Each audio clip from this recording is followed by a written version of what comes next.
Good afternoon, everybody, and welcome into the Fantasy Roundup. I'm your host, Spencer the Guru Urquhart. Alongside me is Gabe Henderson. We are live from two different states. Gabe's in Texas, but he still rocks with us here on the Bayou Bets YouTube channel. Make sure to subscribe if you haven't already. We're live every Monday, Tuesday, and Thursday. On Tuesdays, we have our Fantasy Roundup show because, as y'all know, during the season, that's a waiver wire day.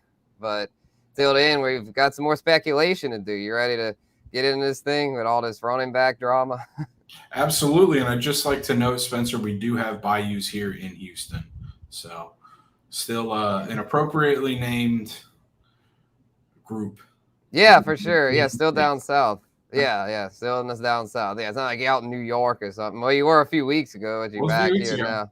Yeah, so, but anyway, yeah, we're brought to you by Caesars Sportsbook, official odds partner of bet.NOLA.com. We've got a packed show for y'all. We're going to react to all the free agent running back signings that went down yesterday, as well as a stock report. We're going to go over which players we feel are trending up and trending down heading into fantasy football drafts. I know a lot of you guys have y'all's drafts this weekend and the next and the weekend after. These next few weekends are draft season. It's hot and heavy. And speaking of draft season, the Bayou Bets Listener League will return. We will have our fantasy football Bayou Bets Fantasy Roundup League. We're hoping for 12 teams this year. Last year was 10 teams. Going to hope to up it to 12 this year. 12-team PPR. Comment now if you want in to get your spot early.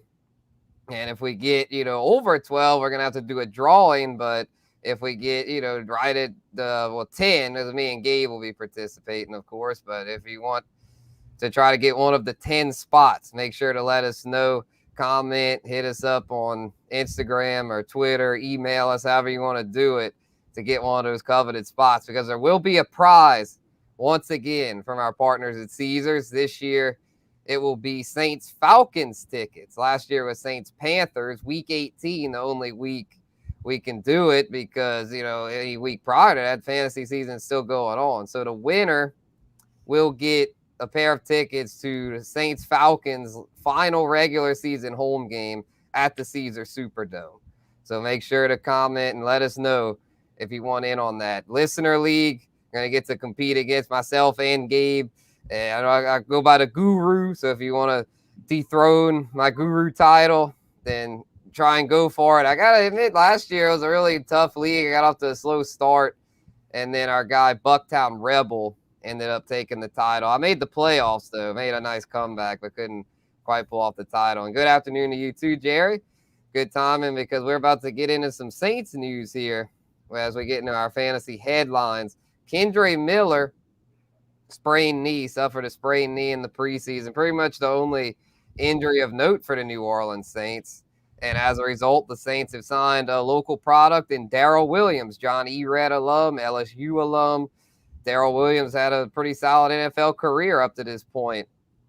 Had some nice years with the Chiefs. Hadn't done much after that. But in 2021, as we brought up yesterday on Bayou Bets with Jim Daria, Darrell couldn't catch passes. He caught over 40 passes in 2021, and that's what the Saints are going to need him to do at the start of this season, because without Alvin Kamara for 3 weeks, going to need a third down back. And Kendre Miller probably also will be out or limited. So it'll be the Williams and Williams show. Jamal and Darrell splitting time there. Should be a solid backfield to start. And then the Jets made some big moves. Or one big move is that, Dalvin Cook. They brought in Dalvin Cook. They signed him 1-year deal, finally agreed to that deal. And they're looking good because Breece Hall now back at practice, probably going to still be going with Dalvin, I would think, since he's the veteran early on. But, hey, Breece Hall back.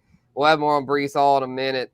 But, yeah, Dalvin Cook to New York, big news there. And then the Patriots making a move as well. Ezekiel Elliott finally found a home. He's headed to New England on a 1-year deal. Probably won't be super fantasy relevant, but we'll give our thoughts on him as well. And then some quarterback news. We got a starting quarterback named Anthony Richardson, week 1 starter for the Indianapolis Colts. I know Gabe will have more on him later with our stock reports, but before we get to that, let's get to our running back free agent frenzy thoughts. And I guess we'll start with Dalvin Cook, man. I mean, going to the Jets, I know a lot of people are probably thinking, Breece Hall, it's not a good landing spot, but I'm still concerned about Breece Hall coming off the torn ACL. So I think this actually might be a solid landing spot for Dalvin.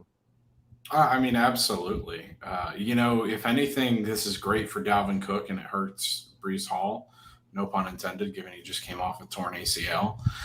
It's going to be an interesting situation to watch. We haven't seen a running back duo quite like this.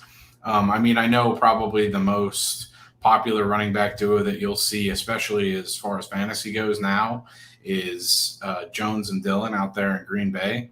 But I think these are two running backs who are undisputed number ones on any depth chart in the league. So it's going to be really interesting to see how they split the carries, especially considering Cook's now there for a year. And, Breece Hall's, as you mentioned, coming off that injury. Right. Yeah, I think it'll be early on more Cook, even though he doesn't really know the playbook yet. I think he'll pick up on it quick. Running backs in the quick pick up on playbooks fairly quickly, especially veterans. So I would think early on Dalvin will get the lion's share of the work, but Breece, we know how talented he is. As the year goes on, he gets healthier. I think it'll be about a 50-50 split in the second half, maybe more like 60-40 in favor of Breece. So to me, if you draft Dalvin, it's more of one of those things. You'll have him early, he should do good, but once the second half rolls around, might want to start making other plans. Might want to make a trade, maybe try to trade him away, or you're not really getting much for him because your other league mates know that. Then, try and get some other young backs to get on your bench that are also trending up, kind of like the way Breece, I think, will be trending up in the second half. Try and scour the waiver wire, see if maybe like Chase Brown from the Bengals is eating into Joe Mixon's workload, or maybe Tajay Spears, the rookie from Tulane, will be eating into Derrick Henry's workload. You never know what might happen with these second half developments. So just keep an eye on that if you're going to go with a veteran like Dalvin Cook. But I definitely think Dalvin still has redraft value, especially those first few weeks. Because Breece Hall, that's a serious ACL. He's not going to be himself to start the season. There's just no way. And even if he is, they're going to be extra cautious because that's a team that's trying to make a deep playoff run. Yeah, it's very rare we see a running back come off an ACL injury and immediately return to their prior form. So, but I definitely agree with what you said. And if you are able to get the handcuff, this is probably the best handcuff there is now in that backfield. If you could be lucky enough to get Cook and Hall, in my league, we actually drafted on Sunday. Just it's how scheduling works with all of us scattered around the country. And one of my league mates actually used his keeper on Breece Hall, and he was able to get Dalvin Cook in the middle round. So, that was an incredible pull. And if you're lucky enough to do so, props to you. Yeah, that could be an interesting strategy as well. Try and just lock up the entire backfield. Like I know some people have been doing that with Kenneth Walker and Zach Charbonnet. Evan Walker is their 2 and Charbonnet is their 3 or 4. I'd probably feel more comfortable as my 4. But yeah, Cook and Breece, they're both good enough. I'd be okay with them as my 2 and 3. Yeah.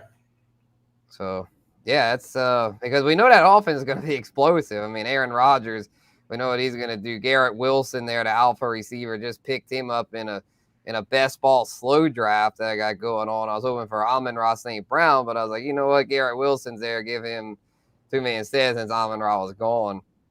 But let's move on now to Zeke. Zeke Elliott signed with the Patriots, and let's be real, y'all. This is very, very irrelevant for fantasy outside of the fact that he's going to probably vulture some goal line carries from Ramondre Stevenson, but don't get it twisted, y'all. This is still Ramondre Stevenson's backfield. They gave Zeke only I think it's like a $3 million contract. They basically just threw him a bone to come over there and be some early down guy a little bit to help out with the goal line work. Basically what Damian Harris was doing last year. And let's be real, Ramondre Stevenson blew past Damian Harris once the second half came around. And I really don't see Zeke even being as good as Damian Harris. So to me, this is one of those things.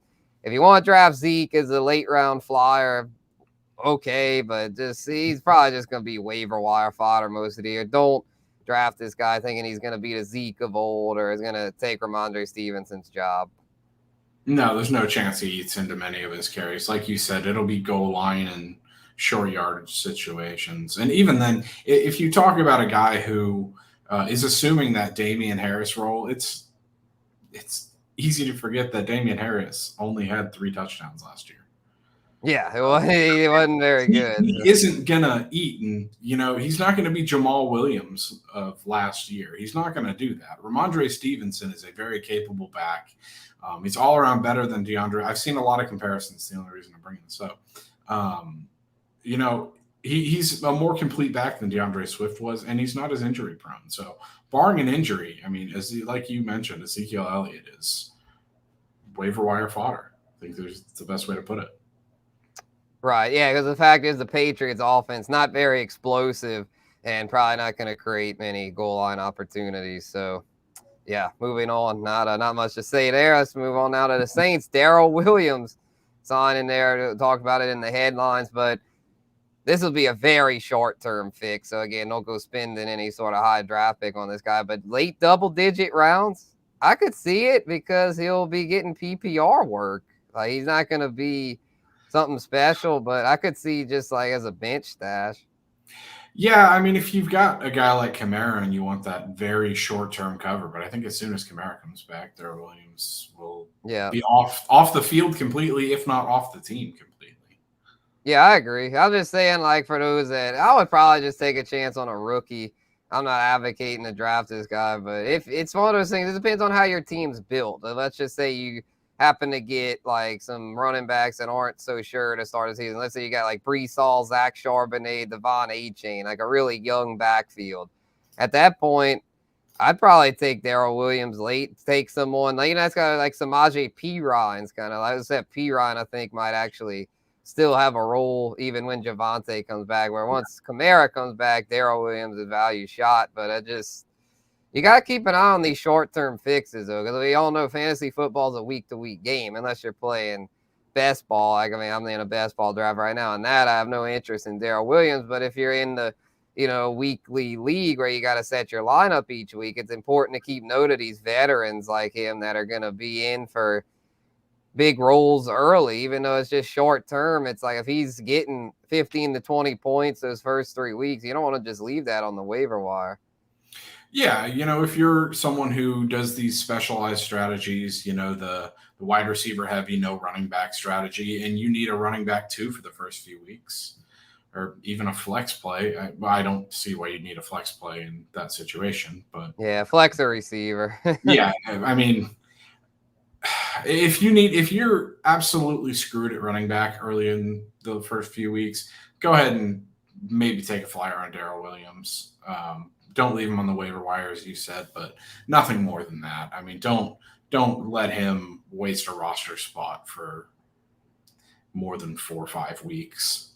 Yeah, honestly, first 3. I'd say after the first 3, even if he's doing good, once Kamara's back, I'm cutting him because it's like he's not going to have any sort of stable role at that point. So anyway, some food for thought on that. But let's get into our stock report because these are guys that we know are going to get drafted, and so we're going to talk about them here. I'll kick it off here. Jahmyr Gibbs is someone that, because I'm a David Montgomery truther, so I wasn't really buying the Jahmyr Gibbs hype, but now I'm on board with both. I can see now that both are going to have a role, and Gibbs is he's such a prolific pass catcher out of the backfield that I'm thinking he's a value right now at the beginning of the 4th round. I'd go as far as to say I'd take him in the middle of the 3rd. I was hesitant, but he's an upgrade over DeAndre Swift in my book. And I say you're down on Swift, Gabe. I am too. I just don't see where he was getting it done. And he was a guy that people tried to hype up, but I think Gibbs will actually do what we thought Swift was going to do. So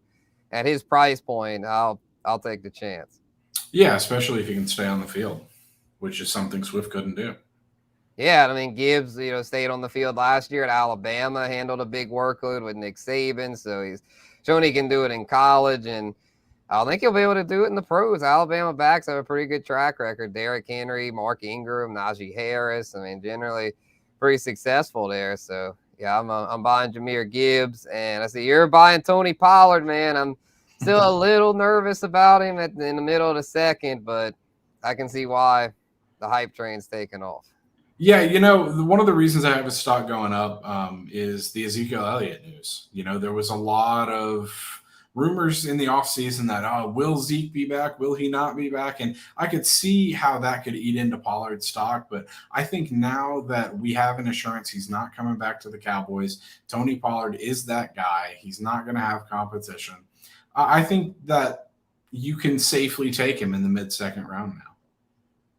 Yeah, for sure. Yeah, we know he's going to be the true workhorse. I'm just still a little worried about the injury concern since he's never really played that role before, but they seem to trust him, and I think Dallas is going to have a nice season this year. I'm no Cowboy lover by any means, but I got to admit they've got a nice roster assembled. Now, I think it's because they've just they were able to get some pieces that kind of just fit the puzzle. They didn't try to make any drastic swings. They just kind of made smaller moves, and I think Jerry, he's letting Stephen Jones run the show more over there, and it's starting to reflect that this isn't the joke Cowboys of the 2010s. This new age Cowboys team looks pretty legit, and Tony Pollard should lead the way in the backfield. So as far as stock down, got Breece Hall, and a lot of it has to do with the Dalvin Cook signing. I know he's back in practicing and all that, but if they sign Dalvin Cook, that tells me they are not confident in Breece Hall being a workhorse.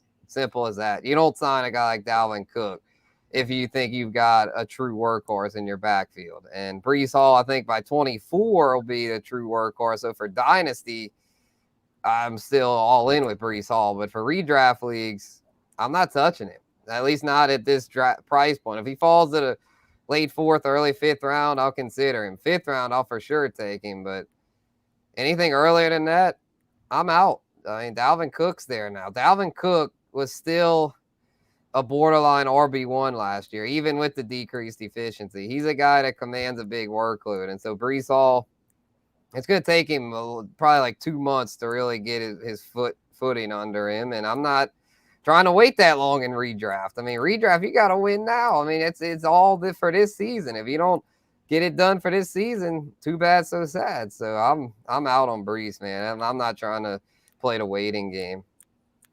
Yeah, especially at where they're projected to go. I'm not really touching either of those backs. Dalvin Cook's value is going to shoot up now, probably because of the certainty that he's now signed. But yeah, as you said, I'm just not going to wait and sit and play that game. You can't afford to do so. You can't afford to use a 3rd round pick on a guy that you're going to wait on. Now, if Breece Hall was available in the late to middle rounds, yeah, you can afford to do that, like with DeAndre Hopkins last year. But no, you can't play that waiting game. For sure. And I see you got Swift on there. We kind of mentioned him earlier. But what makes you got him as a stock down? What about him do you see has been falling? I mean, as the days go on, it's becoming increasingly difficult to see him having a predominant role in that offense. We talked about Dallas having a lot of weapons. Obviously, Philly has a lot of weapons on that side of the ball as well, with Jalen Hurts, the 2,000-yard receivers. And then just in that backfield, you've got 4 guys alone who could be splitting carries. And I'm just not trying to waste a 6th round pick on a guy that's competing for touches with 3 other people. So I think his stock should be down, especially considering the fact that we don't really have confirmed reports about him being the number 1. The Eagles essentially took a flyer with him. You could see it going either one of 2 extremes. He could be the starter, or he could even get cut. You just never know. The Eagles didn't give up anything of value to get him. So you just never know. And there's too much uncertainty around that backfield for me to be comfortable with taking him anywhere near the 6th round. All solid points. Yeah. I mean, I think the best point you brought up there, yeah, they didn't give up anything of value. They basically just got him to be competition for Kenny Gainwell. And I would think he'll do better than Kenny Gainwell, but Kenny Gainwell's basically free in drafts. I think I'd rather just take a shot on that than have to spend an actual mid-round pick on DeAndre Swift. So before we move on from running backs, my dad has a question here. Who are the top 3 rookie running backs this year? The first 2 are obvious, Bijan Robinson and Jahmyr Gibbs. Both are really high picks. Bijan a 1st rounder, Gibbs I'd say mid to late 3rd rounder. And the number 3 rookie running back, though, is tough because there's no obvious one. I mean, some people go in Charbonnet. Some had Kendre Miller before the injury. The one I have, though, because of his situation is Devon Achane with the Dolphins. He's in a good spot for success. Had a good preseason debut, and I'm thinking that he's worth a mid-round pick in redraft. I'd much rather him at his current value than a guy like Swift. Yeah, for sure. I'm going to disagree just slightly. I like Achane a lot. I probably have him at number 4. I like Zach Charbonnet out in Seattle. I like his situation in Seattle. I think he's gonna get some decent time on the field. Yeah, they're close. I got them. Let's see where I have my rankings. I just pulled them up. I got them RB 39 and 40. So there you go. They're right nip much closer than that. Yep. So wide receivers up next. I'll let you start this one off, Gabe. Treylon Burks. Got him. Trey Burks is a stock up. Yeah, a lot of people are down on him after struggling last year, but we got to look at the quarterback situation. I personally don't love Treylon Burks, so I had to put my bias aside here. But I think, he was a number 1 last year. He's going to be, and he had a horrible quarterback situation. I think we can all agree with that last year with Josh Dobbs and Malik Willis, and that was a mess. Now he's got Tannehill. He's got Hopkins taking the spotlight away from him. Okonkwo obviously is going to take away some targets, but I think Treylon Burks could eat as a number 2 receiver. Yeah, it's possible. I'm a little higher on Okonkwo at his current price because he's a tight end. You get to put him in your tight end spot. D-Hop's presence, I think, definitely hurts Burks. And he's a guy, though, that was on track to have a really big role. And so Hopkins is up in age. If something would happen to Hopkins injury-wise, which is very possible, then at that point Burks goes back to being the go-to target there. And in that case, even though they're a run-first offense, they're able to support at least 1 receiver, maybe 2. Maybe Burks could still thrive with Hopkins, but I'm thinking that he'll need a Hopkins injury to really thrive. But we'll see how it goes. Maybe he'll prove me wrong. I'm not touching him at his current price. If he falls like the 10th round, I'd consider it, but yeah, and I think, I think in a lot of leagues now, he's falling because of DeAndre Hopkins there. So I think that's the reason I have him stock up, because I think he's fallen a little too far, a little more than what this ADP suggests. Mm-hmm. So I just think because a lot of people have last year in mind, he's one of those guys where he's not a great number 1, but he's a serviceable to great number 2 receiver in the NFL. Yeah. He's got that potential. So that's the reason I'm kind of up on him recently. Yeah, I can see it. I got Calvin Ridley, and I know a lot of others are high on him, but it's justified. I mean, this guy is, when he's healthy, he is a stud. And Trevor Lawrence was going to, I know it's just preseason, you don't want to take too much from it, but he looks spry out there. He looked like his old self, and I just think I think the year off may have been a benefit for him, because, when you play 16, 17 games a year, it takes a toll on you physically. And when you get to have a year off, it's like, that's kind of nice, especially when you're into your later 20s like he is. Ridley is racking up some mileage there, having played 3 straight full seasons. In his 4th year, he got cut short because of the mental health stuff and then the gambling suspension. So he hadn't played in like a year and a half, but I think he's going to ball out now that he's with a really good quarterback there in T-Law and in a really good system for receivers. We saw what Christian Kirk did last year, and I don't mind Christian Kirk, but I mean, Ridley's going to be the alpha there if he's healthy. And so to me, in the 4th round, it's worth a shot. Anything higher, I'm maybe pumping the brakes a little bit, but 4th round, I'm all in, and maybe even 3rd round. What the hell? This guy is going the ball this year, assuming he can stay on the field. Yeah, definitely. And, just going to directly related is my stock down with Zay Jones, because here's the thing. I think Christian Kirk is still going to eat. I think he did too well last year as an excellent receiver, kind of broke out for the Jags last year. I think he and Trevor Lawrence's relationship is too good for him to truly lose a big target share. So I think Zay Jones is going to be the odd man out here, because I think obviously Ridley's going to eat. I think Evan Ingram's still a decent option, although I'm not taking him as high as other people. Don't rate him that high. I think they're a little too high on him after a flash in the pan that was last year. It's still a serviceable tight end, though. And I just don't see Zay Jones being a top 25 receiver again. I don't think it's possible, and obviously his ADP shows that. But he's ending up on waiver wires in a lot of leagues to start after drafts. So maybe you take a late round flyer on him, maybe 17th, but I'm not taking him in the 15th. I think there's too much value to be had elsewhere, especially in younger guys. Yeah, I agree. When you get to those late rounds, you might as well just take a shot on a rookie, older veteran like Zay Jones. Just isn't worth the trouble, especially now that Calvin Ridley's passed him up on the depth chart.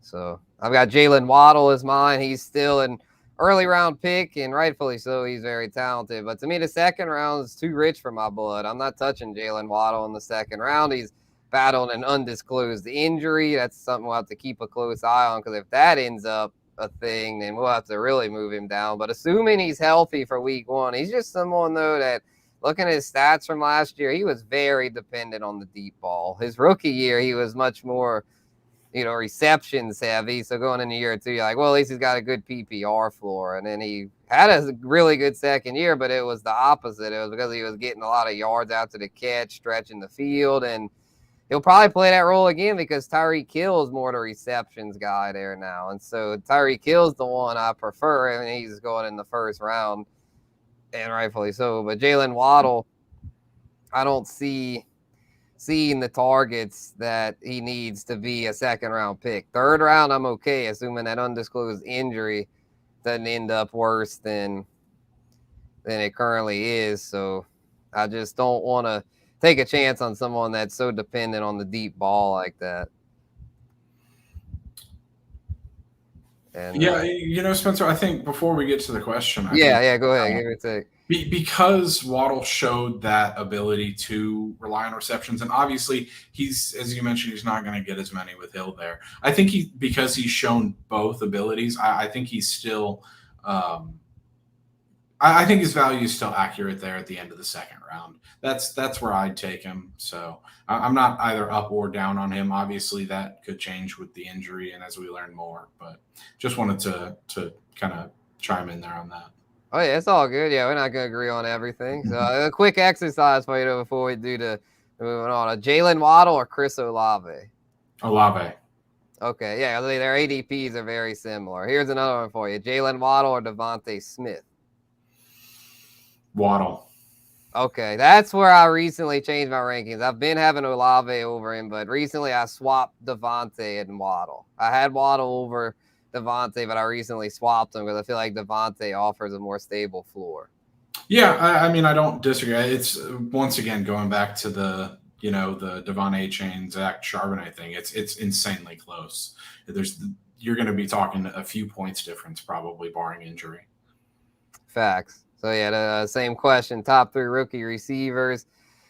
I guess JSN number 1 for me, Jackson Smith and Jig, but he's just so talented. And even though he's behind Metcalf and Lockett, there should still be enough for him to do well. But it's really close, though, between him, Zay Flowers for the Ravens, and then Jordan Addison with the Vikings. I'd probably put Flowers at 2 because I think he's got a shot to be the number 1 there in Baltimore. Addison will be the clear number 2 to Jefferson, but I think he could end up playing just as big a role as Adam Thielen did last year, which was like flex worthy a lot of weeks. Yeah, I think I'd flip that order almost exactly. I think I'd go Addison number 1 just because he is a number 2, even though TJ Hawkinson's there eating into some targets. Zay Flowers is number 2 because I like the potential as his number 1. I think, I agree with you. I think he will be the number 1 in time. And I think number 3 is JSN. I think from a talent standpoint, JSN's probably the best there, but I think it's going to take him a little while. And how I feel about Lockett, and obviously Metcalf's there as well. So I think it'll take him a little longer to get going than the other 2. Yeah, I hear you. Yeah, just JSN, man, who is oozing with talent. And he's at Ohio State pipeline, with Olave and Garrett Wilson. If he's anything like them, then he's in line for a nice year. Put it this way, there's not much to differentiate the 3 in terms of talent. I just think JSN's situation per se is the worst for PPR leagues. I hear you. Early on, at least. Yeah, Zay Flowers, I think, might be the best situation because I think he's going to pass up Odell. So do I. Odell's just, I mean, he's just too old, too many knee injuries. But let's move on to QBs. We got some QBs to talk about here. These are mainly later QBs.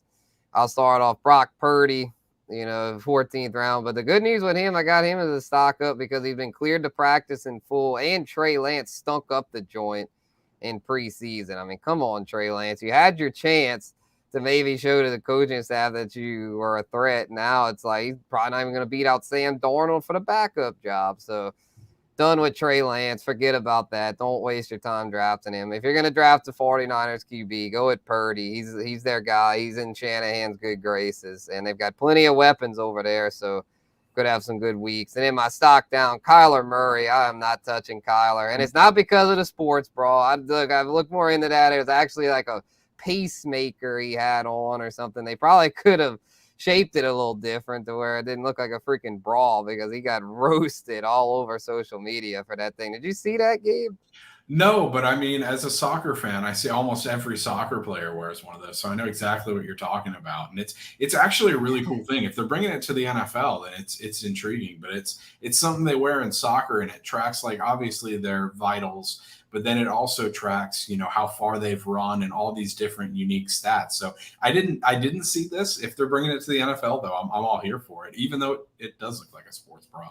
Yeah, I was going to see if I could pull up a picture for the listeners here so y'all could see what I'm talking about. Because, yeah, it definitely, I mean, I can see why everyone was clowning him, but it's just like, I mean, if he's doing what he has to do, to get healthy, I don't blame him. But it's like, the reason I'm down on him, though, is because it's just, for one, the injury, it's like coming off the ACL from last year. That's just, that he's not going to be ready anytime soon because the injury occurred late in the second half of last year. So probably not going to be back till late October at the earliest, if I had to guess. And the offense sucks. I mean, their offense is freaking terrible. The Cardinals have nothing there. They have Hollywood Brown, but outside of him, they don't really have anything reliable. Their tight end room's pretty good, but I guess Rondale Moore if he can stay healthy, but he hasn't to this point in his career. Yeah, actually, now that I'm talking about it, kind of thinking out loud here, it's more so it's the OC. I don't know what to think of this new OC. At least with Cliff Kingsbury, you knew with him being the air raid guy that you could throw passes down, that he'd call a lot of pass plays down the field. With this new guy, I don't even know who his name is. I mean, who knows what the offense is going to look like. It might be good news for James Conner. It might end up a big run fest because I know their head coach is a defensive guy, Jonathan Gannon. He's probably going to want to establish it. And Kyler, there's rumors that Kyler might be on his way out after this season. If they suck and get first overall pick, they'll draft Caleb Williams probably and tell Kyler to hit the road. And they'll just eat all the dead money because Caleb Williams' contract, he'll be on the rookie contract. So then they'll be able to absorb the cap hit from Kyler at that point, but we'll see. Maybe he'll prove me wrong and have a big second half, but the way things are trending, I don't want any part of him for fantasy. It's not worth the headache. Yeah, I mean, if you're playing deep leagues and you've got a starting quarterback who's got a late bye week, I could see maybe taking a flyer on Kyler, and if he doesn't look good by then, if he returns by then, I could see you wanting to take a flyer to use him for 1 week if you've got one of the elite quarterbacks. But other than that, I'm staying away. But I did have one little exercise for you, Spencer. Yeah. What you got? Relating to your stock up, stock down guys, what is a worse business decision as a football team? Giving Kyler Murray that extension or trading up to get Trey Lance?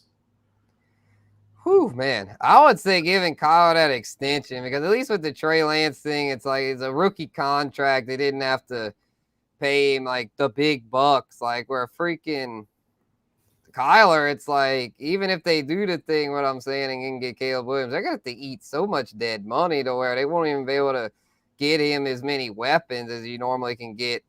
Like for a rookie contract, like Joe Burrow, they've been able to like build around him, spin on the offensive line and stuff like that. Where if Caleb Williams might be in trouble if he ends up in Arizona because Kyler, it's like having to eat all that money. It's not gonna. They're not just gonna be able to wave a magic wand and make that go away. That's on the books. The Trey Lance thing, if he's a bust, which is looking like he is, well, they gave up some draft picks, which sucks. But, they're free and clear of the contract, won't give him an extension, obviously. And they've got enough talent there to contend. So, to me, Kyler's the answer to that question. Yeah, I don't think there's a wrong answer. Looking back in hindsight, obviously we have that benefit, but just two awful pieces of business when you look back at it. Right. Yeah. It's crazy how these teams just are willing to make these rash decisions. And the 49ers, I know what they were thinking. They were thinking that they were just a quarterback away, a young quarterback away, and they were going to build around their rookie quarterback. But I don't think they expected their rookie quarterback to be a 7th-round Mr. Irrelevant, but here we are. I don't think we've ever seen, now that I think about it, I don't think we've ever seen teams buy in so quickly and then just immediately lose all value as the Cardinals and the Rams have both done in the last few years. And obviously the Rams got a Super Bowl out of it, but I mean, they're in a horrible position, as I know you love to point out. And then obviously the Cardinals are terrible. Yeah, speaking of horrible situations, the Rams with the freaking the Stafford contract. That's another thing that's really bad. But yeah, just before we move on to Gabe's guys, I just wanted to pull up the Kyler Murray thing for those that were wondering what we were talking about. And yeah, that's what he was wearing. Everyone was joking at him, calling it a man's ear, but it was actually the pacemaker. I believe it was the actual term for that, something to help with his rehab. Yeah, no, it's definitely, it's something I've seen before, so it doesn't come as a shock to me. And obviously the memes write themselves. Yeah.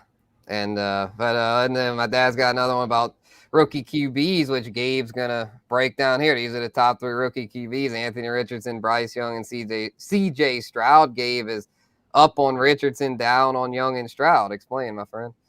Well, as far as the down stocks go, I think we saw in preseason, obviously don't put too much stock into preseason.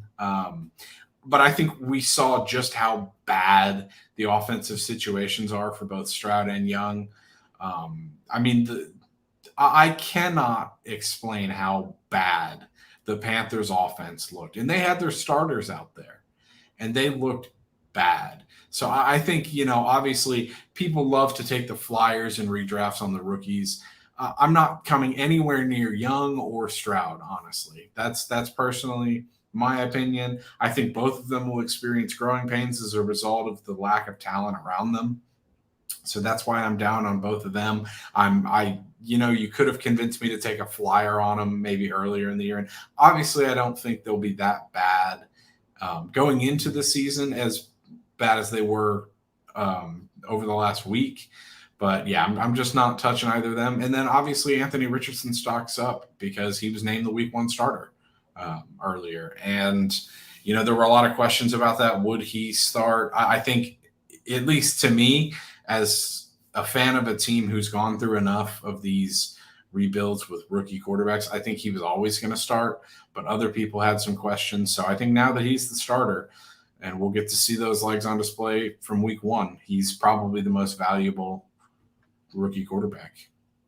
Oh yeah, 100%. Yeah, Rich, because of that rushing floor. I mean, it's like he's gonna get the rushing, even if he sucks as a passer, which I've been having a debate with my buddy Justin from Fantasy Follow, who's in love with Rich because he's the most athletic quarterback of all time. How are you not all in? I'm like, for Dynasty, yeah, I'd love him in Dynasty, but for redraft, I'm not all in because he's gonna suck as a passer. But at least he gives you that stable rushing floor to where, yeah, I'd take him as a QB2.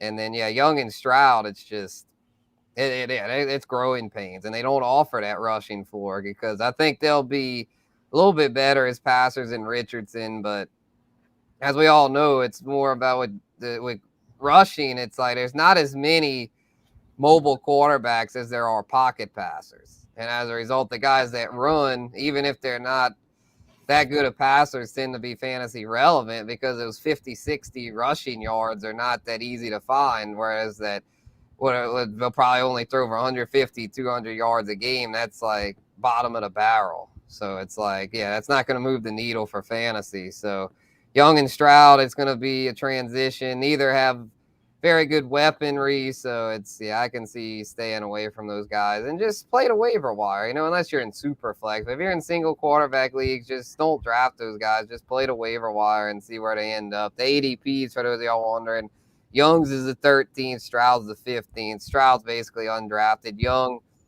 QB2 in a lot of leagues, but I'd personally rather like a Brock Purdy or even Jordan Love. Jordan Love's stock to me went up from the week 1 of the preseason. He looked much more in command of his offense than Bryce Young did. And so moving on now to tight end positions, running a little short on time, so we'll have to rapid fire this one. I got Darren Waller as my stock up. I was down on him. I think we talked about tight ends last week, and I was down on him, but started doing more research, and he's a guy that is having a great camp and appears to be fully healthy. And it's something that I know he's had trouble staying healthy, but to me at his current draft price, I'm going to take the chance because in that offense, when he's healthy, he's going to be a 1,000-yard receiver if he can stay healthy. And even if he doesn't play every game, even if he plays like 13 or 14 games, his average points per game will be enough more than the average tight end to be worth it there. And to me, Kyle Pitts simply isn't. He's still battling the MCL injury that he suffered last year, still in a knee brace, and he looks sluggish last year. And in that offense, that is a run-first offense. I just don't trust him there. And I know the Giants are too, but I think the Giants are going to try to be a little more balanced this year. Atlanta, I mean, they took Bijan Robinson. They basically doubled down on being a run-first offense. So Drake London, I think, will get his. Pitts will have his moments, but the 5th round to me is way too high for someone with that much uncertainty. Definitely agree. As far as mine go, let me just read you some numbers real quick, Spencer. 11, 15, 10, 16, 10, 14, 6, 13, 15. Those are the points in a standard PPR league, full point PPR that Zach Ertz put up last year. Obviously, we mentioned the injury concern. We mentioned the poor offense and just the change around the offensive landscape there in Arizona. But I mean, you're looking at a guy whose ADP is in the 18th round right now. If you are someone who has the space on your roster or likes to carry a tight end too, a tight end too is probably if you keep 2 defenses or kickers, I don't know what to say to you. So then you're looking at tight end too is probably the least valuable position. So if Zach Ertz is there in the last round, if you can get production like that, potentially if he comes back healthy, it's absolutely worth a last 2 rounds flyer for me personally. Obviously there's a lot of ifs there, but once again, if you're going to gamble on a position in fantasy, let it be a tight end too. Mm-hmm. And then, Pat Freiermuth, 8th round is just a little too high for me, given the fact that he's probably the best of the inconsistent group, I guess, maybe Njoku at tight end. But I think his targets are going to be a little too few going into the year. I think the young receivers in Pittsburgh have obviously grown up a bit, as we saw at the end of last year, and I think they'll get more target share going into the year. I just don't see Freiermuth replicating his early season success from last year throughout a full campaign. For sure. And as my dad brought up earlier, healthy disagreement makes for an interesting show. I'm going to have to not totally disagree with you, but I'll bring up some counterpoints. About Ertz is that Trey McBride's there, a young tight end. If McBride doesn't develop like we're thinking, then I think Ertz will have a role and be of value as basically a free agent. So it's like neither one of those guys are really worth drafting. So just let it play out. And, if Ertz ends up still the guy over there, then take a shot on him with the waiver wire. And then Freiermuth, I feel like he offers a somewhat stable floor. Doesn't have the upside though. So 8th round isn't an exciting pick. 9th or 10th round though, I'm on board. I agree. So for sure. Yeah. Pretty standard stuff there. Tight end position is you just kind of have to play the wire because Kyle Pitts is not the best tight end ever. That would be Mr. Travis Kelce, who was not drafted nearly as high as Kyle Pitts. It just goes to show that these GMs think they know and they don't always do. They don't, especially in Atlanta. Yeah, that's for sure. Maybe Bijan Robinson will break the trend of the Falcons looking like idiots. I kind of think he will. Bijan, I think he's a generational talent, but he's as close to a surefire thing as you can get in a prospect. That's what I'm saying. So I think with that, I think that's why I'm as far as the Saints, I think Atlanta's definitely the biggest threat. I'm not worried about Carolina like some folks. Yeah.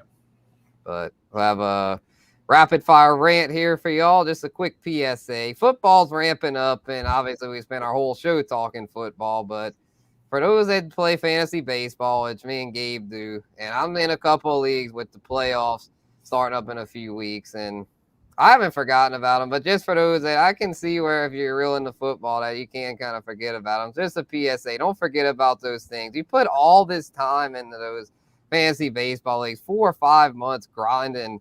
Don't just let all that slip away. Just check your lineups. Don't let it fall apart in August if you're a contender. If you're out of it, then yeah, whatever, move on to football. But if you still got a chance to win some money, keep pushing, y'all. It's not that much extra work. I mean, if you've already put in that much work to building this thing up to being a contending team, finish the job, damn it. Because I see that so much with fantasy baseball where the leagues are going good. And then when football starts, everyone abandons it. Like, come on, man. Like, why'd y'all put all that time in if y'all just going to quit? Like, damn, man. But I feel like a lot of leagues have dedicated people. It's just a reminder, not getting on anyone specifically. I feel like most of us degens don't have any problems checking, but just a reminder, though. Don't get too wrapped up with football. We got these baseball championships to finish off. Yep, your fantasy baseball team does still exist. Yeah, even though it's not as... I remember for a while there, fantasy baseball was really catching on. Same in fantasy basketball, but in fantasy football has just become the dominant alpha of fantasy sports. But as it is in real sports in America, football is king. Yep, and I can see why. I mean, it's marketed perfectly. I mean, it's just the once a week aspect of it. It's just the perfect storm for popularity. So. Yep. But that's gonna do it for this episode of Fantasy Roundup. For Spencer Guru, Gabe Henderson, thanks for tuning in. And just a reminder, Listener League going down in a few weeks with a prize from Caesars Sportsbook. If you want in, make sure to hit us up. We've got our Twitter handles there. So hit us up there or our emails, and let us know if you want a spot. But until then, we'll be back next week, 4 o'clock, same time, same channels. See y'all then.